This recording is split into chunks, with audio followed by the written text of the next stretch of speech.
വിജയേട്ടാ നമസ്കാരം. നമസ്കാരം. നമ്മുടെ ഇന്ത്യയെ സംബന്ധിച്ചൊരു വമ്പൻ ഒരു റിപ്പോർട്ട് ഇപ്പോൾ പുറത്തു വന്നിട്ടുണ്ട്. അത് നമുക്ക് ഗഹനമായിട്ട് തന്നെ ചർച്ച ചെയ്യേണ്ട ഒരു റിപ്പോർട്ടാണ്. നമുക്കറിയാം, ആയുധ കയറ്റുമതി, ഇന്ത്യ മഹാരാജ്യത്തിന്റെ ആയുധ കയറ്റുമതി 2013-14 കാലഘട്ടങ്ങളിൽ 639 കോടിയായിരുന്നു നമ്മുടെ വിറ്റുവരവ് എന്ന് പറയുന്നത്. എന്നാൽ നരേന്ദ്രമോദി കയറിയ ശേഷം ഇപ്പോൾ 10 വർഷത്തിനിപ്പുറം 23,000 to 25,000 കോടിയിൽ എത്തി നിൽക്കുകയാണ്. 2026 ഇത് 27,000-ലേക്കും 2030 30,000 കോടി ടു 50,000 കോടിയിലേക്കുമാണ് നമ്മൾ ഈ കയറ്റുമതിയെ എക്സ്പാൻഡ് ചെയ്യാനായിട്ട് ഉദ്ദേശിക്കുന്നത്. 100 രാജ്യങ്ങളിലേക്ക് നമ്മൾ കയറ്റുമതി ഇപ്പോൾ എക്സ്പാൻഡ് ചെയ്തിട്ടുണ്ട്. പല തരത്തിലുള്ള ആയുധങ്ങൾ നമ്മൾ കയറ്റുമതി ചെയ്തിട്ടുണ്ട്. എന്തിനു പറയുന്നു, നമ്മൾ എയർക്രാഫ്റ്റുകൾ വരെ നമ്മൾ കയറ്റുമതി ചെയ്യുന്നുണ്ട് എന്നുള്ളതാണ് നമുക്ക് മനസ്സിലാക്കാൻ സാധിക്കുന്നത്. പക്ഷേ ആ സമയത്ത് ഒരിക്കലും ഇസ്രായേല് നമ്മുടെ അടുത്ത് വന്നിട്ട് ആയുധം ഞങ്ങൾക്ക് കൂടെ തരൂ എന്ന ഒരു ലെവലിലേക്ക് ഇന്ത്യ ഉയരും എന്ന് നമ്മൾ പോലും പ്രതീക്ഷിച്ച് കാണില്ല, അല്ലെങ്കിൽ അങ്ങനെ ഒരു സംഭവ വികാസം ഉണ്ടാകുമെന്ന് നമ്മൾ വിചാരിച്ചു കാണില്ല. അതിന്റെ കാരണം ഇന്ത്യയുടെ ആയുധങ്ങൾ ഇസ്രായേലിന് വേണ്ടാത്തത് കൊണ്ടോ അത് മോശമായത് കൊണ്ടോ അല്ല, മറിച്ച് ഈ ഇസ്രായേലിന് ആയുധം കൊടുക്കുന്നതും ഇസ്രായേലിന്റെ നട്ടല്ലായിട്ട് നിൽക്കുന്നതും അമേരിക്കയാണ്. അപ്പൊ അമേരിക്കയെ തഴഞ്ഞുകൊണ്ട് ആയുധം വാങ്ങിക്കാനായിട്ട് ഇസ്രായേലിൽ ഇന്ത്യയെ എത്തും എന്ന് നമ്മൾ കരുതിയിരുന്നില്ല. പക്ഷെ കഴിഞ്ഞ ദിവസം ഇസ്രായേലിലെ കമ്പനി അവരുടെ സാങ്കേതിക വിദ്യ ഇങ്ങോട്ട് തന്നിട്ട് നമ്മുടെ ഇവിടെയുള്ള ആയുധ കച്ചവട നടത്തുന്ന കമ്പനിയുമായിട്ട് വലിയൊരു കരാർ, അതായത് ഏകദേശം $17.52 മില്യൺ കയറ്റുമതി ഓർഡറാണ് ഇപ്പോൾ നിബേ ലിമിറ്റഡ് എന്ന് പറഞ്ഞാൽ ഇന്ത്യയിലെ ഏറ്റവും വലിയ ആയുധ കച്ചവടക്കാർ അല്ലെങ്കിൽ ആയുധ നിർമ്മാണ കമ്പനികളിൽ ഒന്നാണ്, അവരുമായിട്ട് ഏർപ്പെട്ടിരിക്കുന്നു എന്ന റിപ്പോർട്ടുകൾ ഇപ്പോൾ നമുക്ക് പുറത്തു വരുന്നു. പോരാത്തതിന് നമ്മൾ കഴിഞ്ഞ ദിവസം ഡിസ്കസ് ചെയ്ത റഷ്യയുടെ Su-57 എന്ന് പറയുന്ന വിമാനം, ആ വിമാനവും ഇന്ത്യ 42 എണ്ണം അതിന്റെ സാങ്കേതിക വിദ്യ ഇങ്ങ് തന്നിട്ട് ഇവിടെ ഉൽപ്പാദിപ്പിക്കാനായിട്ട് പോവുകയാണ്. അപ്പൊ ഇസ്രായേലും ഇന്ത്യയും റഷ്യയും എല്ലാം വളരെ ഗംഭീരമായിട്ട് തന്നെ ഈ കാര്യങ്ങൾ മുന്നോട്ട് കൊണ്ടുപോവുകയാണ്. ഇതിൽ പകച്ചു നിൽക്കുന്നത് അമേരിക്കയാണ്. അപ്പൊ ഇസ്രായേലിലെ ആഗോള തലത്തിൽ അറിയപ്പെടുന്ന ഒരു മുൻനിര സാങ്കേതിക വിദ്യ അധിഷ്ഠിത കമ്പനി എന്ന് മാത്രമേ റിപ്പോർട്ടുകൾ പറയുന്നുള്ളൂ. അത് ഏതാണെന്ന് പറയുന്നില്ല. $17.52 മില്യൺ വിലമതിക്കുന്ന ഒരു പ്രധാന കയറ്റുമതി പർച്ചേസ് ഓർഡർ നമുക്ക് ലഭിച്ചിട്ടുണ്ട്. അത് എന്തിനാണെന്ന് ചോദിച്ചു കഴിഞ്ഞാൽ 300 കിലോമീറ്റർ വരെ ദൂരപരിധിയുള്ള യൂണിവേഴ്സൽ റോക്കറ്റ് ലോഞ്ചറുകളുടെ നിർമ്മാണവും വിതരണവും ഈ ഓർഡറിൽ ഉൾപ്പെടുന്നു. അപ്പൊ ഈ ഓർഡറിൽ അത് ഉൾപ്പെടുന്നു. അതിനെ കൂടാതെ വേറെ പല കാര്യങ്ങളും ഉൾപ്പെടുന്നു. രഹസ്യമായിരിക്കാം, അതിലോട്ട് നമ്മൾ രഹസ്യമായതുകൊണ്ട് നമുക്കറിയില്ല. അപ്പൊ ആഗോള വിപണിയിൽ ആദ്യമായി ഇന്ത്യ ഉൽപ്പാദിപ്പിക്കുന്ന വളരെ നൂതനമായിട്ടുള്ള ഒരു സാങ്കേതിക വിദ്യയിൽ ഇസ്രായേലിന് നമ്മൾ ആയുധം കൊടുക്കാൻ പോവുകയാണ്. ബിച്ചേട്ടാ, എന്ത് തോന്നുന്നു? ഇതിൽ നമ്മുടെ രാജ്യം കുതിച്ചു കയറുകയാണോ? ചില ആൾക്കാർ പറയുന്നുണ്ട് അങ്ങനെയൊന്നുമല്ല, സ്വാഭാവികമായിട്ടുള്ള പ്രക്രിയ ആണെന്നൊക്കെയാണ് പറയുന്നത്. അതുകൊണ്ടാണ് ഞാൻ ചോദിച്ചത്, കുതിച്ചു കയറുകയാണോ നമ്മുടെ രാജ്യം? അല്ല, ഇത് നമ്മൾ ഈ സാധാരണ നമ്മുടെ ഈ ഒരു ഡിബേറ്റ് നമ്മൾ അത്ര കാലിക പ്രസക്തമുള്ള വിഷയങ്ങൾ മാത്രമാണ് നമ്മൾ ഇതിനു വേണ്ടി സെലക്ട് ചെയ്യാറുള്ളത്. അത് സെലക്ട് ചെയ്യുന്നതിന് മുമ്പ് നമ്മൾ കൃത്യമായി തന്നെ ഒരു വലിയ ഹാർഡ് വർക്ക് അതിന് പിന്നിൽ നടത്താറുണ്ട്. ഒരുപാട് റെഫറൻസുകൾ അതിനുവേണ്ടി പരിശോധിക്കാറുണ്ട്. പലപ്പോഴും ഹോംവർക്ക് നടത്താറുണ്ട്. നമ്മുടെ പ്രേക്ഷകർക്ക് ഒരു പക്ഷേ അതിനുള്ള സമയം ഉണ്ടായില്ല. കാരണം എല്ലാവരും ഓരോ തിരക്കിലാണ്, ജോലി തിരക്കുകളിലൊക്കെ പോകുന്നതുകൊണ്ട് നമ്മുടെയൊക്കെ പ്രേക്ഷകർക്ക് എല്ലാ ഓൺലൈനുകളിലും നോക്കാൻ ഒരു പക്ഷേ കഴിഞ്ഞൊന്നും വരില്ല. പക്ഷെ നമ്മുടെ ജോലി ഇതായതുകൊണ്ട് നമ്മൾ ഇതിൽ തന്നെയാണ് നോക്കുന്നത് കൊണ്ട് ആണ് നമ്മളിത് എടുക്കുന്നത്. അപ്പോൾ ഈ വാർത്തകൾ നമ്മൾ ഒരുപാട് വട്ടം ഈ ഡിബേറ്റിൽ നമ്മൾ ചർച്ച ചെയ്തിട്ടുള്ളതാണ്. ഈ അനാലിസിസിൽ നമ്മൾ ചർച്ച ചെയ്തിട്ടുള്ള വിഷയമാണ്. ഇസ്രായേൽ വരുന്നു, റഷ്യയുടെ വരുന്നു. പക്ഷെ അതൊരു പുതുമയുള്ള വാർത്തയല്ല. പക്ഷെ അതൊരു തലക്കെട്ടായി മാറുന്നു എന്നുള്ളതാണ് ഈ വാർത്തയുടെ ഏറ്റവും വലിയ പ്രത്യേകത. ഇപ്പൊ ഇസ്രായേലിന് ആയുധം കൊടുക്കുന്നു, ഇല്ലെ ഇസ്രായേൽ ആയുധം നിർമ്മിക്കുന്നു എന്നുള്ളത് ഒരു പുതുമയുള്ള വാർത്തയല്ല. ഇന്ത്യ നിർമ്മിക്കുന്നു എന്നുള്ളത് റഷ്യയുടെ വാങ്ങുന്നു. പക്ഷെ അതിന് ഇപ്പോൾ ആ വാർത്തകൾക്കൊക്കെ ഒരു തലക്കെട്ടിന്റെ സ്വഭാവം കൈവരുന്നു. ഇന്റർനാഷണൽ മീഡിയാസ് അത് വലിയ തലക്കെട്ടോടെ കൊടുക്കുന്നു എന്ന് പറയുമ്പോഴാണ് അതിന്റെ പ്രാധാന്യം അനുസരിച്ച് നമ്മൾ ഇന്ന് ഈ വിഷയം ഇവിടെ അതിനെ അനാലിസിസ് ചെയ്യാനായിട്ട് എടുക്കുന്നത്. നമുക്ക് ശ്രദ്ധിച്ചാൽ മനസ്സിലാക്കും, ഇസ്രായേലിന്റെ ഒരു രീതി നോക്കിക്കഴിഞ്ഞാൽ അവരെ സംബന്ധിച്ച് അവരുടെ സാമ്പത്തിക നട്ടല്ല എന്ന് പറയുന്നത് തന്നെ അമേരിക്കയാണ്. അമേരിക്കയുടെ ഡിഫൻസ് ബഡ്ജറ്റിന്റെ 10% ഇസ്രായേലിന് വേണ്ടി തന്നെ അവർ നീക്കി വെച്ചിരിക്കുന്നതാണ്. ഇസ്രായേലിനാണ് അവരുടെ വെപ്പൺസ് കൊടുക്കുക മാത്രമല്ല ഫണ്ടും കൊടുക്കാറുണ്ട്. അതുകൂടാതെ തന്നെ മറ്റ് നാറ്റോ രാജ്യങ്ങളൊക്കെ മുമ്പ് ഇസ്രായേലിന് കൊടുത്തിരുന്നെങ്കിൽ ഇപ്പോൾ ഇസ്രായേൽ അവരുടെ കയ്യിൽ നിന്ന് വലുതായിട്ടൊന്നും വാങ്ങാൻ ആഗ്രഹിക്കുന്നില്ല. കാരണം പല രാജ്യങ്ങളുമായിട്ട് ഇസ്രായേൽ അത്രയേറെ സുഖത്തില്ല. പ്രത്യേകിച്ച് അറിയാമല്ലോ, ഫ്രാൻസുമായിട്ടൊന്നും അത്ര വലിയ ഒരു സുഖത്തിലല്ല. കാരണം ഇസ്രായേൽ വിരുദ്ധമാണ് മാക്രോണിന്റെ പല പ്രസ്താവനകളും നടപടികളും ഒക്കെ. അപ്പോൾ അദ്ദേഹം പ്രത്യേകിച്ച് ലെബനനിൽ ഫ്രാൻസിന് വലിയ താല്പര്യമുള്ള ഒരു രാജ്യമാണ് ലെബനൻ. അപ്പൊ അവിടെ ഈ ഹിസ്ബുള്ളയുമായിട്ടുള്ള ഒരു അറ്റാക്ക് വന്നു കഴിഞ്ഞപ്പോൾ പിന്നീട് അത് സ്റ്റോപ്പ് ചെയ്യാനായിട്ട് പറഞ്ഞുകൊണ്ട് രംഗത്തെത്തിയതൊക്കെ ഫ്രാൻസ് ആയിരുന്നു. അപ്പോൾ അങ്ങനെ ഇപ്പോൾ യൂറോപ്യൻ രാജ്യങ്ങളിൽ നിന്ന് ഇസ്രായേൽ അങ്ങനെ മറ്റു രാജ്യങ്ങളിൽ നിന്നും ആയുധം വാങ്ങുന്നില്ല. അവർ തന്നെ കുറെ ഡെവലപ്പ് ചെയ്തെടുക്കുന്നുണ്ട്, അവർ കുറച്ച് ഇത് ചെയ്യുന്നുണ്ട്. പിന്നീട് അവരിപ്പോൾ ആദ്യമായിട്ടാണ് ഇന്ത്യ പോലെ ഒരു രാജ്യത്ത് അവർ ആയുധം നിർമ്മിക്കാൻ തീരുമാനിച്ചത്. അത് പുതിയതായിട്ടുള്ള തീരുമാനമല്ല. നരേന്ദ്രമോദി വന്നതിന് ശേഷമാണ് തീരുമാനത്തിന് ആക്കം കൂടിയത് എന്ന് തന്നെ പറയേണ്ടി വരും. കാരണം ഞാൻ കഴിഞ്ഞ കുറെ നാളുകളായിട്ട് നമ്മുടെ ഈ വിദേശകാര്യമന്ത്രി എസ് ജയശങ്കറിനെ ഫോളോ ചെയ്യുന്ന ഒരു വ്യക്തിയാണ്. അപ്പൊ അദ്ദേഹത്തിന്റെ മിക്കവാറും എല്ലാ സ്പീച്ചസുകളും ഇന്റർവ്യൂകളും ഒക്കെ ഞാൻ കാണാറുണ്ട്. അപ്പൊ അദ്ദേഹം എപ്പോഴും ഉറച്ചു പറയുന്ന രണ്ട് രാജ്യങ്ങളാണ്, ഒന്ന് ഇസ്രായേലും ഒന്ന് റഷ്യയും. അദ്ദേഹം പറയുന്നത് ഇസ്രായേൽ നമ്മുടെ ഉറച്ച പങ്കാളിയാണ്, നമ്മുടെ സുരക്ഷയുടെ കാര്യത്തിലായാലും ഒപ്പം തന്നെ തീവ്രവാദ പോരാട്ടത്തിലായാലും നമ്മുടെ ആയുധ കാര്യത്തിലായാലും നമ്മുടെ പങ്കാളിയാണ്, ഉറച്ച പങ്കാളിയാണ്, അതിൽ ഒരു മാറ്റവും ഇല്ല എന്ന് പറയുന്നു. ഒപ്പം തന്നെ റഷ്യയും ആ തരത്തിൽ തന്നെയാണെന്ന് അദ്ദേഹം പറയുകയും ചെയ്യുന്നുണ്ട്. അപ്പൊ ഈ ഒരു സാഹചര്യത്തിലാണ് ഇസ്രായേലിന്റെ ആയുധങ്ങൾ, ഇസ്രായേലുമായി ചേർന്നുകൊണ്ടുള്ള ഡ്രോണുകൾ, അതുപോലെ തന്നെ മിസൈൽസ്, തോക്കുകൾ, ഇത് നമ്മൾ നേരത്തെ തന്നെ അത് നിർമ്മിക്കാൻ ഇവിടെ ആരംഭിച്ചിരുന്നു. നമുക്കറിയാം ഈ ഇസ്രായേല് ഗസയിലുള്ള ആക്രമണ സമയത്തൊക്കെ അതിന്റെ വെടിയുണ്ടകളും മറ്റ് സാമഗ്രികളുമൊക്കെ ഇന്ത്യയിൽ നിന്നാണ് ഇസ്രായേലിലേക്ക് കൊണ്ടുപോകുക. കാരണം അത് ആ കരാറിന്റെ അടിസ്ഥാനത്തിലാണ് നമ്മളത് കൊടുക്കുന്നത്. അവരുടെ ആയുധങ്ങളും അവരുടെ സാങ്കേതിക വിദ്യയും ഉപയോഗിച്ച് നമ്മളും അവരുമായി ചേർന്ന് നിർമ്മിക്കുന്ന ആയുധങ്ങളാണ്. അപ്പോൾ അവർക്ക് ഷോർട്ടേജ് വരുമ്പോൾ നമ്മളത് കൊടുക്കാൻ ബാധ്യസ്ഥരാണ്. നമ്മളത് അങ്ങനെ നൽകുകയും ചെയ്തിരുന്നു. അതിനുശേഷം ഇവിടെ ശ്രദ്ധിക്കപ്പെടേണ്ട രണ്ട് കാര്യങ്ങളുണ്ട്. ഇപ്പോൾ ഇന്ത്യ ആയുധ വിപണിയുടെ ഒരു പ്രധാന കേന്ദ്രമായി മാറുന്നു. ധനുഷ് സൂചിപ്പിച്ച കണക്ക് തന്നെ അത് വ്യക്തമാക്കുന്നുണ്ട്. 630 കോടി രൂപ മാത്രം ആയുധം വിറ്റ് കിട്ടിയിരുന്ന ഒരു രാജ്യം ഇന്ന് കിട്ടുന്നത് 27,000 കോടി രൂപയാണ്. ഇത് കോൺഗ്രസ്സുകാരുണ്ടെങ്കിൽ അവർ ചെവി തുറന്ന് കേൾക്കണം. അല്ലെങ്കിൽ ഞങ്ങളുടെ കാലത്ത് ആയുധം വിറ്റിട്ടുണ്ടെന്ന് പറയരുത്. അന്ന് കിട്ടിയത് 630 കോടി, ഇന്ന് കിട്ടുന്നത് നെഹ്റുവിന്റെ സ്വപ്നമായിരുന്നു എന്നൊക്കെ പറയുന്നവർ കേൾക്കണം. 630 കോടി രൂപ നേരത്തെ വിറ്റുവരെ ഉണ്ടായിരുന്നില്ല. അതിൻ്റെ ഉള്ള ആയുധങ്ങളൊക്കെ നമ്മൾ ചില മാക്കാച്ചി പൂക്കാച്ചി രാജ്യങ്ങൾക്കൊക്കെ കൊടുത്ത് നമുക്ക് കിട്ടത്തുള്ളായിരുന്നെങ്കിൽ ഇപ്പൊ നമുക്ക് വൻകിട രാജ്യങ്ങൾ ഉൾപ്പെടെ കൊടുത്തിട്ട് നമുക്ക് കിട്ടുന്നത് 27,000 കോടി രൂപയാണ്. അതിപ്പോ വീണ്ടും ഇൻക്രീസ് ചെയ്യും. എനിക്ക് തോന്നുന്നത് ഒരു 2027 ഒക്കെ ആകുമ്പോൾ അത് കുറഞ്ഞ പക്ഷം ഒരു 29,000 കോടി ഇല്ലെങ്കിൽ 30-നടുത്ത് എത്തും എന്ന് തന്നെയാണ് നമ്മൾ പ്രതീക്ഷിക്കുന്നത്. ഇതെല്ലാം വെച്ചുകൊണ്ടാണ് നമ്മുടെ GDP-യുടെ നിരക്കും വലിയ രീതിയിൽ തന്നെ ഉയരുന്നത്. ഇപ്പോൾ 4.3 ആയി. നമ്മൾ ലക്ഷ്യം വെച്ചത് 5 ട്രില്യൺ ഡോളർ GDP ആയിരുന്നെങ്കിൽ ഇപ്പൊ നമ്മൾ 4.3 ആയി. 5 ആയി കഴിഞ്ഞാൽ ജർമ്മനിയെ കൂടെ നമുക്ക് പിന്തള്ളാൻ കഴിയും. ഇപ്പൊ പറയുന്നത് 2032 ആകുമ്പോഴേക്ക് നമ്മൾ 10 ട്രില്യൺ സാമ്പത്തിക വ്യവസ്ഥയിലേക്ക് പോകും. ഇപ്പോഴുള്ള ഗ്രോത്ത് ആണെങ്കിൽ ഇപ്പൊ നമ്മൾ പോകുന്ന ട്രാക്കിലൂടെയാണ് നമ്മൾ പോകുന്നത്. അതിനൊരു വലിയ പരിധി വരെ നമ്മളെ സഹായിക്കുന്ന ഒരു ഘടകവും ഈ ആയുധ വിപണി തന്നെയാണ്. കാരണം എല്ലാ വിപണിയും തുറന്നിട്ട് കഴിഞ്ഞാൽ മാത്രമേ, എല്ലായിടത്തും കച്ചവടം നടത്താൻ മാത്രമേ നമുക്ക് ഈ GDP-യുടെ റേറ്റിംഗ് ഉയർത്താൻ പറ്റൂ. അത് ഗ്രാമീണ മേഖലയിലാകട്ടെ, മറ്റു മേഖലയിലാകട്ടെ, സ്റ്റാർട്ടപ്പുകളാകട്ടെ, എല്ലാത്തിലും അത് ഉണ്ടായേ പറ്റൂ നമുക്ക്. അപ്പൊ ഇങ്ങനെ ഒരു സാഹചര്യത്തിലാണ് കടന്നു പോകുന്നത്. ഇപ്പോൾ ലോകത്തിന്റെ ഏറ്റവും വലിയ പ്രത്യേകത, ലോകത്തിലെ ഏറ്റവും വലിയ ആയുധ നിർമ്മാണ രാജ്യങ്ങളിൽ ഒന്ന് ഈ റഷ്യയാണ്. മറ്റൊന്ന് ഏറ്റവും നൂതന സാങ്കേതിക വിദ്യകൾ സ്വായത്തമാക്കിയിരിക്കുന്ന രാജ്യം ഇസ്രായേലുമാണ്. പക്ഷെ ഈ രാജ്യങ്ങൾക്ക് ഇപ്പോൾ ആയുധം നിർമ്മിക്കാൻ കഴിയാത്ത ഒരു സാഹചര്യം നിലനിൽക്കുന്നു. ആദ്യം തന്നെ നമുക്ക് റഷ്യയിലെ നോക്കാം. റഷ്യയുടെ സാമ്പത്തിക സ്ഥിതി ഭയങ്കര പരിതാപകരമായ അവസ്ഥയിലാണ് നിൽക്കുന്നത്. സാമ്പത്തികം തകർന്നു നിൽക്കുകയാണ്. പക്ഷെ അവർക്ക് ആയുധം നിർമ്മിക്കാനുള്ള ശേഷിയുണ്ട്, ടെക്നോളജിയുണ്ട്, അതിനുള്ള എല്ലാ സംവിധാനങ്ങളും ഉണ്ട്, എല്ലാ എക്യുപ്മെന്റ്സും ഉണ്ട്. പക്ഷെ അതിന് ഉപയോഗപ്പെടുത്താൻ അവർക്ക് കഴിയുന്നില്ല. സാമ്പത്തികം കൂടെ വേണമല്ലോ. ഇതിന് നെട്ടും ബോൾട്ടും മറ്റുള്ള കാര്യങ്ങളും വാങ്ങാൻ അതിനുള്ള സാമ്പത്തികം കൂടെ വേണം. അപ്പോൾ അവര് നോക്കുന്നത് അവരുടെ പക്കൽ നിന്ന് ഇപ്പോൾ ഏറ്റവും കൂടുതൽ ആയുധം വാങ്ങുന്ന രാജ്യം ഇന്ത്യയാണ്.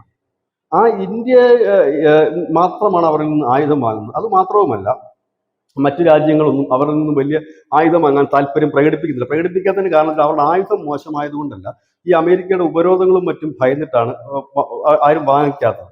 അത് മാത്രവുമല്ല, ഇനിയുള്ള കാലത്ത് യൂറോപ്യൻ യൂണിയൻ രാജ്യങ്ങൾ, പ്രത്യേകിച്ച് നാറ്റോ സഖ്യത്തിലുള്ള രാജ്യങ്ങൾ ഒന്നും തന്നെ റഷ്യയുടെ ഇനി ആയുധം വാങ്ങാനുള്ള സാധ്യതകളും ഇല്ല. ഇപ്പോൾ തന്നെ ഏതാണ്ട് ഒരു യുദ്ധത്തിന്റെ വക്കോളം എത്തി നിൽക്കുന്ന ഒരു അന്തരീക്ഷമാണ്. ഇനി അതിനുള്ള സാധ്യതകൾ വളരെ കുറവാണ്. പിന്നെ ഉള്ളതെന്ന് പറഞ്ഞാൽ ഇപ്പോൾ ഒരു സാമ്പത്തിക ശക്തിയെ വളർന്നുകൊണ്ടിരിക്കുന്ന ഇന്ത്യ തന്നെയാണ് റഷ്യയെ സംബന്ധിച്ചൊരു മെയിൻ ഇൻകം ഇല്ലെങ്കിൽ മെയിൻ ആശ്രയം. അപ്പൊ ആ സാഹചര്യത്തിൽ അത് തന്നെയല്ല ഇന്ത്യയുമായി വളർത്തിയെടുത്തിട്ടുള്ള ഈ ആയുധങ്ങളിൽ വളർത്തിയെടുത്തിട്ടുള്ള ഒരു ബന്ധം 1965 മുതൽ തുടങ്ങുന്നത്. 65 വരെ നമ്മൾ അമേരിക്കയുടെ ആയുധങ്ങളായിരുന്നു വാങ്ങിയത്. അമേരിക്ക ആ ആയുധങ്ങൾക്ക് തടയിട്ടപ്പോഴാണ്, തരില്ല എന്ന് പറഞ്ഞപ്പോഴാണ് നമ്മൾ റഷ്യയെ സമീപിക്കുകയും റഷ്യയുടെ കയ്യിൽ നിന്ന് നമ്മൾ ആയുധം വാങ്ങാൻ തീരുമാനിക്കുകയും ചെയ്തത്. ഇവിടെ റഷ്യയുടെ പുതിയൊരു തീരുമാനം, എന്തായാലും അവർക്ക് അത് ഉണ്ടാക്കി വിൽക്കാനുള്ള ഒരു പാങ്ങില്ല. അതുകൊണ്ടൊരു കാര്യം ചെയ്യും, അത് ഇനി മുതൽ എന്ന് വെച്ചാൽ അത് ഓൾറെഡി തുടങ്ങിക്കഴിഞ്ഞിട്ടുണ്ട്. അവരുടെ ഒരു വലിയ റഡാർ സിസ്റ്റം നമ്മുടെ ഈ ബാംഗ്ലൂരിൽ കർണാടകത്തിലാണ്, അത് സൈനിക താവളത്തിൽ തന്നെയാണ് അതിന്റെ പണി പുരോഗതി. 2027 മറ്റോ അത് ലോഞ്ച് ചെയ്യുന്നു. അതായത് ലോകത്തെ മുഴുവൻ ഒരു റഡാറിൽ കൊണ്ടുവരുന്ന വലിയ റഡാർ സിസ്റ്റമാണ്. അത് റഷ്യൻ സാങ്കേതിക വിദ്യയിൽ അവർ തന്നെ വന്നിട്ട് ചെയ്യുന്നൊരു കാര്യമാണ്. അപ്പോൾ ഇന്ത്യയിൽ ഇപ്പൊ സംബന്ധിച്ചിടത്തോളം ഇന്ത്യയിൽ പൈസയുണ്ട്. ഇന്ത്യക്കാരുടെ മീൻസ് ഇന്ത്യ നമ്മുടെ രാജ്യത്തിന് ഇതൊക്കെ ഇതിനുവേണ്ടി ചെലവഴിക്കാൻ പണമുണ്ട്. അതുപോലെ തന്നെ സ്കില്ലുള്ള തൊഴിലാളികളുണ്ട്. അവർക്ക് വലിയ റേറ്റ് ഇല്ല. അതുപോലെ തന്നെ ഇഷ്ടംപോലെ സ്ഥലമുണ്ട്. പിന്നെ വിറ്റഴിക്കാൻ എളുപ്പവുമാണ് കാര്യങ്ങൾ. കാരണം ഇന്ത്യയോട് അങ്ങനെ പ്രത്യേകിച്ച് എതിർപ്പുള്ള രാജ്യങ്ങൾ കുറവാണ്. പ്രത്യേകിച്ച് മിഡിൽ ഈസ്റ്റ് ആയാലും ഒപ്പം തന്നെ യൂറോപ്യൻ കൺട്രീസ് ആയാലും ആസിയാൻ രാജ്യങ്ങളായാലും ആർക്കും വലിയ എതിർപ്പില്ല. ചൈനയും പാകിസ്ഥാനും ഒഴിച്ച് ബാക്കിയുള്ള രാജ്യങ്ങൾക്കൊക്കെ ഒരുപക്ഷെ അസർബൈജാനും തുർക്കിയും ഒക്കെ ഒഴിച്ച് വിരലെണ്ണാവുന്ന രാജ്യങ്ങൾ ഒഴിച്ച് ഈവൻ സൗദി അറേബ്യക്കോ അല്ലെങ്കിൽ അറബ് കൺട്രീസിന് പോലും എതിർപ്പില്ല. ഈ മൂന്നാല് രാജ്യങ്ങൾക്ക് മാത്രമാണ് എതിർപ്പുള്ളത്. അപ്പോൾ ബാക്കിയുള്ളിടത്തൊക്കെ ഇത് കച്ചവടം ചെയ്യാൻ വളരെ എളുപ്പമാണ്. അതായത് റഷ്യയുടെ സാങ്കേതിക വിദ്യയും അവരുടെ ടെക്നോളജികളും ഉപയോഗപ്പെടുത്തിക്കൊണ്ട് നമ്മുടെ എഞ്ചിനീയേഴ്സ് കൂടെ മെനക്കെട്ട് ഇരുന്നുകൊണ്ട് അതാണല്ലോ ഇപ്പോൾ S-400 സംഭവിച്ചത്. നമ്മൾ അതിനകത്ത് കുറച്ചുകൂടെ മോഡിഫൈ ചെയ്ത് കഴിഞ്ഞപ്പോഴാണ് അത് കുറച്ചുകൂടെ ശൗര്യമുള്ള ഒരു സംഭവമായി മാറുന്നത്. അപ്പോൾ അത്തരത്തിലേക്ക് ഒരു നിർമ്മാണം റഷ്യ നേരത്തെ തന്നെ പ്രഖ്യാപിച്ചിരുന്നതാണ്. അതിനുള്ള പ്ലാനുകൾ അവർ നേരത്തെ തന്നെ തുടങ്ങി. അവരുടെ ടാസ്, അതുപോലെ സ്പുട്നിക് തുടങ്ങിയ അവരുടെ പത്രങ്ങളിലൊക്കെ ഇതിനെ സംബന്ധിച്ച് വാർത്തകൾ നിരന്തരം വരാറുണ്ട്. നമുക്കറിയാം, ഒരു ലേറ്റസ്റ്റ് ആയിട്ട് ഉദാഹരണം പറഞ്ഞു കഴിഞ്ഞാൽ F-35 ആണെന്ന് തോന്നുന്നു, അമേരിക്കയുടെ ഏറ്റവും ലേറ്റസ്റ്റ് 5th ജനറേഷൻ യുദ്ധവിമാനം ഇറങ്ങി. യുദ്ധവിമാനം ഇറങ്ങി കഴിയുമ്പോഴത്തേക്കും ട്രംപ് പറഞ്ഞത് ഈ വിമാനം ഞങ്ങൾ ആർക്കും കൊടുക്കാൻ ഉണ്ടാക്കിയതല്ല എന്ന് പറഞ്ഞു. അത് പറഞ്ഞതിന് തൊട്ട് പിന്നാലെ റഷ്യ അവരുടെ ഈ Su-57 എന്ന് പറയുന്നത് അവരുടെ ഫൈറ്റർ ജെറ്റ് ലോഞ്ച് ചെയ്തതിന് ശേഷം പിറ്റേ ദിവസം ടാസ് എന്ന് പറയുന്ന പത്രം റഷ്യയുടെ മുഖപത്രമാണ്. ആ ടാസിന്റെ സ്പുട്നിക്കിന്റെ മെയിൻ ഹെഡിങ് എന്താണെന്ന് വെച്ചാൽ ഈ വിമാനം ഇനി മുതൽ നിർമ്മിക്കുന്നത് ഇന്ത്യയിലാണെന്നാണ്. കാരണം ഇന്ത്യയുടെ പോളിസി, നിങ്ങൾ ആയുധം തന്നാൽ അതിന്റെ ടെക്നോളജി ഞങ്ങൾക്ക് തരണമെന്നുള്ളതാണ്. അപ്പൊ അവിടെയാണ് ഈ അമേരിക്ക കണക്കുള്ള രാജ്യങ്ങൾ പെട്ടുപോകുന്നത്. കാരണം അമേരിക്ക ബലം പിടിച്ചത് ഇത് ഇപ്പൊ എല്ലാവരും കൂടെ ഒന്ന് ചോദിക്കാൻ വരും, ഇന്ത്യ ഇപ്പൊ ചോദിക്കാൻ വരും ഞങ്ങൾ കൊടുക്കില്ല എന്നുള്ളത്. പക്ഷെ ഇന്ത്യ അത് ചോദിച്ചതില്ല, റഷ്യയുടെ നമ്മൾ ചോദിച്ചില്ല. റഷ്യ ഇങ്ങോട്ടാണ് പറഞ്ഞത് ഇനി മുതൽ ഞങ്ങൾ ഇവിടെ പോയിട്ട് ഇന്ത്യയിലാണ് ഈ സാധനം നിർമ്മിക്കാൻ പോകുന്നത് എന്ന് പറയുന്നു. അത് മാത്രമല്ല, ആ മാസം തന്നെ ബാംഗ്ലൂരിൽ നടന്ന എയർ ഷോയിൽ ഈ 2 വിമാനങ്ങളും എത്തി. അതായത് ഈ അമേരിക്കയുടെ ഈ ഫൈറ്റർ ജെറ്റ് F-35 വരുന്നത് വലിയ വാർത്തകളായിരുന്നു. എല്ലാ മാധ്യമങ്ങളും അതിങ്ങനെ ആറാടിക്കൊണ്ടിരിക്കുമ്പോൾ ഏറ്റവും കൂടുതൽ ആ ഷോയിൽ കാഴ്ചക്കാർ ഉണ്ടായിരുന്നത് Su-57 ആണ് എന്നുള്ളതാണ് മറ്റൊരു രസകരമായ കാര്യം. ഏതായാലും ഇനി ആ വിമാനത്തിന്റെ ഒക്കെ ഒരു കപ്പാസിറ്റിയും കഴിവുമൊക്കെ നമ്മൾ അറിയേണ്ടിയിരിക്കുന്നു. കാരണം അതൊന്നും ഇപ്പം ഒരു യുദ്ധമുഖത്ത് പരീക്ഷിക്കപ്പെട്ടിട്ടില്ല. യുദ്ധമുഖത്ത് പരീക്ഷിക്കപ്പെടേണ്ടതായിട്ടുണ്ട്. അതിന് ഒരുപാട് കാര്യങ്ങൾ ചെയ്യേണ്ടതായിട്ടുണ്ട്. നമ്മൾ പറഞ്ഞില്ല നേരത്തെ S-400 പരാജയപ്പെട്ടതാണ് എന്നായിരുന്നു വലിയ വാർത്ത. അത് പങ്കെടുത്ത ചില വാറുകളിൽ അതിന് കാര്യക്ഷമമായി പ്രവർത്തിക്കാൻ പറ്റില്ല. പക്ഷെ അത് ഇന്ത്യയുടെ കഴിഞ്ഞപ്പോഴത്തേന് അത് നമ്പർ 1 ആയി മാറുകയായിരുന്നു എന്ന് പറഞ്ഞതുപോലെ. അത് നമ്മളെന്താ പറയുക, ഈ മലയാളത്തിൽ ചൊല്ലില്ലേ, അറിയാവുന്നവന്റെ കൊഴി കൊടുക്കണം എന്ന് പറയുന്നത് പോലത്തെ ഒരു പഴഞ്ചൊല്ലിനെ അർത്ഥമാക്കിയാൽ മതി. ഇപ്പോ അമേരിക്കയുടെ ഫൈറ്റർ ജെറ്റ് വിമാനങ്ങൾ പാകിസ്ഥാന്റെ കയ്യിൽ നിന്ന് തകർന്നില്ലേ? ഇപ്പൊ നമ്മുടെ ഈ തിരിച്ചടി ഓപ്പറേഷൻ സിന്ദൂറിൽ അവരുടെ F-16 പോയില്ലേ, ചൈനയുടെ ഫൈറ്റർ ജെറ്റ് പോയില്ലേ എന്ന് കരുതി അത് വിമാനത്തിന്റെ കുറ്റമാണെന്ന് നമ്മൾ പറയുന്നില്ല. അത് പറത്തിയവന്റെയും പ്രശ്നങ്ങൾ ഉണ്ടാകും അതിൽ. കാരണം അത് ഉപയോഗിക്കുന്നവനും കൂടെ പണി നന്നായിട്ട് അറിയാൻ മേലാത്തതായിരിക്കാം അതിന്റെ ഒരു പരാജയം. അങ്ങനെ ചിന്തിക്കാമല്ലോ, നമുക്ക് യുദ്ധമല്ലേ. അപ്പോൾ റഷ്യ അത് വരുന്നു. റഷ്യയുടെ S-500 തന്നെ ഇന്ത്യയിലാണ് നിർമ്മിക്കുന്നതെന്ന് അവർ ഓൾറെഡി പറഞ്ഞു കഴിഞ്ഞു. പക്ഷെ എനിക്ക് തോന്നുന്നത് സാധാരണഗതിയിൽ ഈ നിർമ്മിക്കും എന്നൊരു രാജ്യം ഒരു ആയുധത്തെക്കുറിച്ച് പറയുമ്പോൾ അത് ഓൾറെഡി നിർമ്മിച്ച് കഴിഞ്ഞതായിരിക്കും. ഒരു അനൗൺസ്മെന്റ് നടത്തുമ്പോൾ ഇപ്പൊ നമ്മൾ പറയുകയാണ് നമ്മൾ അടുത്ത വർഷം ഒരു സൂപ്പർസോണിക് മിസൈൽ പരീക്ഷിക്കും എന്ന് നമ്മൾ പറഞ്ഞു കഴിഞ്ഞാൽ ഓൾമോസ്റ്റ് അതിന്റെ രഹസ്യമായിട്ടുള്ള പരീക്ഷണങ്ങളെല്ലാം കഴിഞ്ഞ് വെച്ചിരിക്കുന്നതായിരിക്കും. ഇപ്പൊ ഔദ്യോഗികമായ ഒരു പരീക്ഷണത്തിന്റെ ലെവലിലേക്കാണ് പിന്നെ അത് പോകുന്നത്. അപ്പം അതേപോലെ തന്നെയാണ് ഇത് S-500. ഇപ്പം S-500നെ കുറിച്ച് നമ്മുടെ ആ ഒരു പരിമിതമായ അറിവിൽ നമ്മൾ മനസ്സിലാക്കിയിരിക്കുന്ന കാര്യം S-400ന്റെ കുറച്ചുകൂടി അഡ്വാൻസ്ഡ് ആയിട്ടുള്ള അപ്ഡേഷൻ ആണ് ഈ S-500 എന്നാണ് പറയുന്നത്. അതായത് ഇത് ഇപ്പൊ S-400 എന്താണോ ചെയ്യുന്നത് അതിന്റെ 2 ഇരട്ടി ഇത് ചെയ്യും. ഇവിടെ ശ്രദ്ധേയമായ ഒരു കാര്യമുണ്ട്, S-400 ചൈനയ്ക്കുമുണ്ട്. അപ്പോൾ ഇന്ത്യ അത് നിർമ്മിക്കുകയാണെന്ന് പറയുമ്പോൾ അതിന് മറ്റൊരു അർത്ഥം കൂടിയുണ്ട്. ഇത് ചൈനയ്ക്ക് കിട്ടാനുള്ള സാധ്യതകളില്ല എന്നുള്ളതാണ്. അതായത് ഇന്ത്യ ഇപ്പോൾ പുതിയൊരു കരാറായിട്ട് മുമ്പോട്ട് പോകുന്നത് എന്താണെന്ന് വെച്ച് കഴിഞ്ഞാൽ, ഞങ്ങൾക്ക് തരികയാണെങ്കിൽ അത് ഞങ്ങൾക്ക് മാത്രം, മറ്റുള്ളവർക്ക് കൊടുക്കരുത് എന്നുള്ളതാണ്. ഇതാണ് ഇപ്പോൾ ഇന്ത്യയുടെ പുതിയ പോളിസി. അതുകൊണ്ടാണ് ഈ വിമാനമായാലും ഈ S-500 ആയാലും ഇന്ത്യയിലെ നിർമ്മിക്കുന്നുള്ളൂ എന്ന് പറഞ്ഞു. എന്തായാലും ഇന്ത്യയിൽ നിർമ്മിക്കുന്ന സാധനം ഇനി റഷ്യ അല്ല, ഇനി ആര് നിർമ്മിച്ചെന്ന് പറഞ്ഞാൽ ചൈന വാങ്ങുകയും ഇല്ല. കാരണം ചൈന അത് വാങ്ങാനും പോകുന്നില്ല. അപ്പൊ ഇന്ത്യയിൽ നിർമ്മിക്കുന്നതിന്റെ അർത്ഥം അത് ഇന്ത്യക്ക് മാത്രമേ നൽകൂ. പിന്നെ അത് ഡെവലപ്പ് ചെയ്തിട്ട് ഇന്ത്യ മറ്റു രാജ്യങ്ങൾക്ക് കൊടുത്താൽ ഇറ്റ്സ് ഓക്കെ.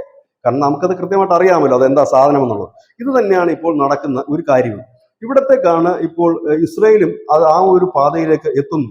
നമ്മളുടെ കമ്പനികളുമായിട്ട് ഇസ്രായേൽ ആയുധ കമ്പനികൾ കരാർ വെക്കുന്നു, അവരുടെ ആയുധങ്ങൾ നിർമ്മിക്കുന്നു. നമുക്കറിയാം ലോകത്തെ ഏറ്റവും നൂതനമായ സാങ്കേതിക വിദ്യകൾ പരീക്ഷിക്കുന്നതിൽ അഗ്രഗണ്യരാണ് ഇസ്രായേൽ സേനയും അവരുടെ ഈ പറയുന്ന സയന്റിസ്റ്റുകളും എല്ലാം തന്നെ.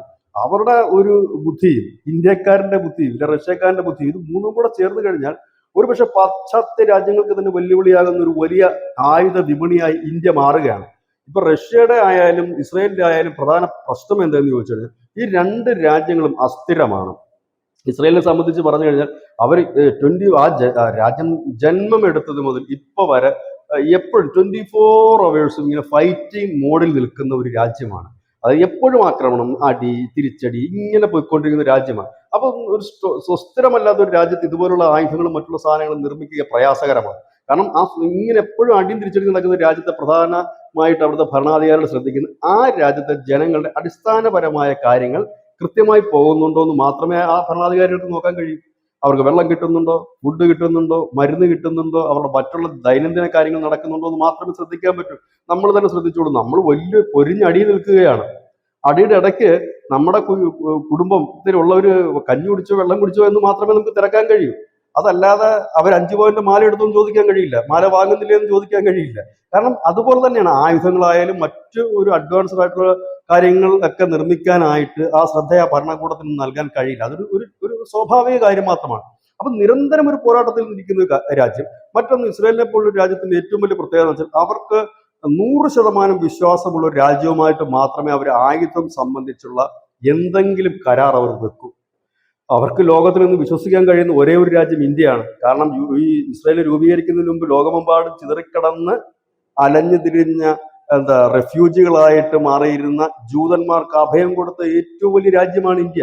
മഹാരാഷ്ട്രയിൽ, ഗുജറാത്തിൽ കുറച്ചു പേരേ ഉള്ളൂ, കേരളത്തിൽ, ഗോവയിൽ, ഹിമാചൽ പ്രദേശിൽ, അതുപോലെ തന്നെ ഇന്ത്യയുടെ വടക്കിഴക്കൻ സംസ്ഥാനങ്ങൾ, മണിപ്പൂരിൽ, ഇവിടെ എല്ലാം ഈ ജൂതന്മാർക്ക് അഭയം കൊടുത്തു എന്ന് മാത്രമല്ല അവരുടെ സംസ്കാരം നമ്മൾ സംരക്ഷിച്ചു. അവർക്ക് സ്കൂൾ കൊടുത്തു, പള്ളി കൊടുത്തു.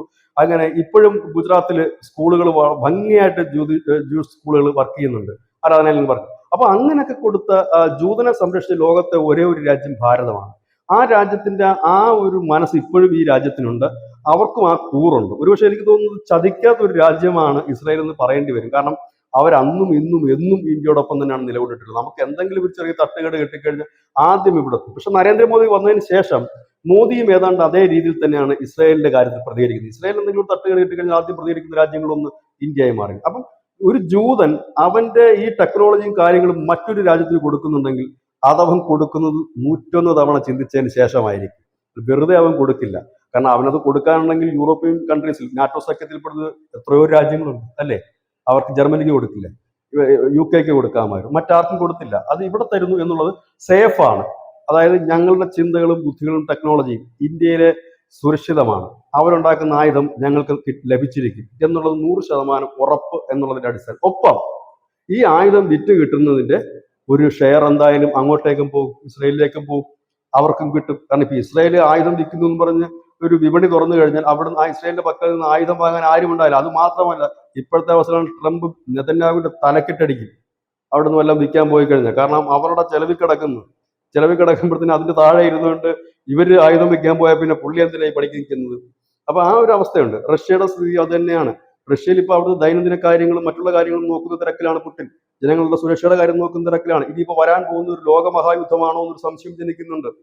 കാരണം ഇന്നിപ്പം ജർമ്മനി, ഫ്രാൻസ് മുന്നറിയിപ്പ് നൽകി കഴിഞ്ഞു. ആ ഒരു അവസ്ഥയിലേക്ക് പോകുമ്പോൾ റഷ്യയുടെ അവസ്ഥയും പരിതാപകരമാണ്. പക്ഷെ അപ്പൊ അവരുടെ കയ്യിലുള്ള വെപ്പൺസ് ഉണ്ട്, ഭയങ്കരമായ വെപ്പൺസ് ഉണ്ട്. അതിനെ അപ്ഡേറ്റ് ചെയ്യേണ്ടതായിട്ടുണ്ട്, അല്ലെങ്കിൽ അതിന് മുമ്പോട്ട് പോകേണ്ടതായിട്ടുണ്ട്. അപ്പൊ ആയുധ വിപണിയുണ്ട്. ഇപ്പൊ ഇന്ത്യക്ക് അവരിൽ നിന്ന് എണ്ണ വാങ്ങിച്ചും ആയുധം വാങ്ങിച്ചും അധിക കാലം അവരെ ഹെൽപ്പ് ചെയ്യാൻ പറ്റില്ല. പകരം അവർക്ക് ഇവിടെ നിന്ന് ഇങ്ങനെ ഒരു വിപണി തുറന്നു കിട്ടണം. നിലവിലെ സാഹചര്യത്തിൽ ഇന്ത്യയാണ് വളർന്നു വരുന്ന ഒരു ആയുധ കച്ചവടക്കാരൻ. ആ കച്ചവടക്കാരനെ കൂട്ടുപിടിച്ചുകൊണ്ട് മുമ്പോട്ട് പോവുക എന്നുള്ളതാണ്. കാരണം റഷ്യയെ സംബന്ധിച്ച് അവർക്ക് പണമാണ് അനിവാര്യമായ ഘടകം, അല്ലാതെ അവർക്ക് വെപ്പൺസ് ഉണ്ടാക്കി എടുക്കുക എന്നുള്ളതല്ല. ഇന്ത്യയെ സംബന്ധിച്ച് നമുക്ക് വേണ്ട നൂതന വെപ്പൺസ് ആണ്, നമുക്കും വേണം പണം. ഇസ്രായേലിനെ സംബന്ധിച്ച് അവർക്കും ആയുധവും വേണം, പണവും വേണം. അങ്ങനെ ഈ 3 കൂട്ടരും സംയുക്തമായി വിശ്വസിക്കാവുന്ന, ഈ 2 കൂട്ടർക്കും വിശ്വസിക്കാവുന്ന ഒരു രാജ്യമായി ഇന്ത്യ മാറുന്നതാണ് ഇത്. എനിക്ക് തോന്നുന്നത് ഈ 27,000 കോടി രൂപ എവിടെ നിൽക്കുന്നു, നരേന്ദ്രമോദി അധികാരം ഏറ്റെടുക്കുന്നതിന് മുമ്പുള്ള 630 കോടി രൂപ എവിടെ കിട്ടുന്നു. 630 കോടി രൂപ എന്ന് പറഞ്ഞാൽ കേരളത്തിലെ ഒരു സിനിമ നിർമ്മിക്കുന്നതിന്റെ പണവേ ആകുന്നുള്ളൂ. ഒരു സിനിമ 630 അല്ല, കേരളത്തിലെ 5 കോടി 6 കോടിക്ക് നിർമ്മിക്കും.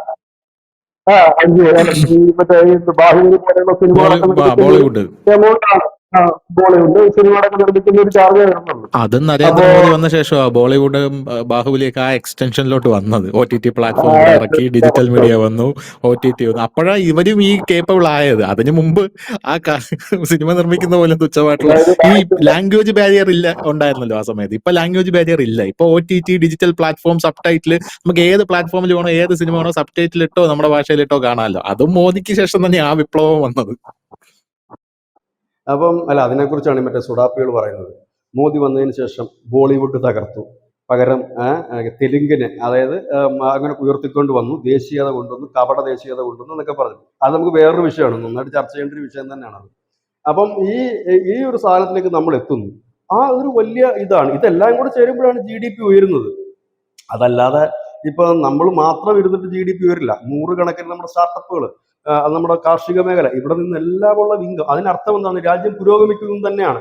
ഇവിടെ എല്ലാവരും ചോദിക്കും GDP ഉയർന്ന പട്ടിണി മാറുമോ എന്ന് ചോദിക്കുന്നവർക്ക് പറയാനുള്ളൊരു മറുപടി, പട്ടിണി മാറുന്നതുകൊണ്ടാണ് GDP ഉയരുന്നത്.